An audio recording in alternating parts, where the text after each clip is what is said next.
We're going to be working around fuel here, so we want to take some basic safety precautions. You should be working in a well-ventilated area away from any source of ignition, including hot water heaters or incandescent shop lights. And if you smoke, you should quit while you're doing this job. As always, you should be wearing safety glasses whenever you're working on your vehicle, but now's a good time to invest in some chemical-resistant gloves as well.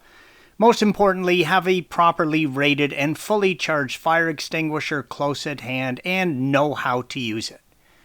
You'll need to start with the car safely raised and supported. If you need additional assistance with that task, please follow the link provided at the end of this video. Begin by disconnecting the negative cable from the battery, red arrow, and making sure it cannot come in contact with the post while you are working. If your fuel pump has a cover over it, yellow arrow, you will need to use a 13mm socket and remove the single bolt that holds the hanger in place, red arrow.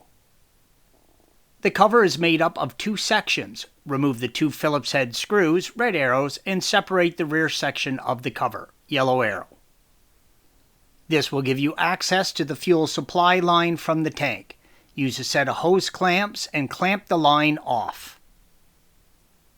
Disconnect the wiring from the pump, green arrow, to the harness, red arrow. Use a flathead screwdriver and remove the clamp from the tank line to the pump, red arrow. Even though you have clamped the line, there will still be fuel in the line and the pump. Be prepared to catch the fuel and dispose of it in accordance with the regulations in your area. Use a flathead screwdriver and loosen the clamp holding the pump in place to the cover, red arrow. Slide the pump, yellow arrow, out from the cover and remove the cover. If your pump does not have plugs on the wiring connection, you can use a 7mm and 8mm wrench and disconnect the wiring from the pump itself. The ground uses an 8mm nut, yellow arrow, and the positive cable uses a 7mm nut, red arrow. Do not mix them up. There is a banjo bolt holding the fuel outline from the pump to the filter. Use a 19mm wrench to loosen and separate the banjo. There is a smaller 17mm nut used closer to the pump, which you will need to support, as well as a crush washer, yellow arrow, that must be replaced every time you remove the fitting. Make sure that you have a new washer before you start the job. Installation is the reverse of removal.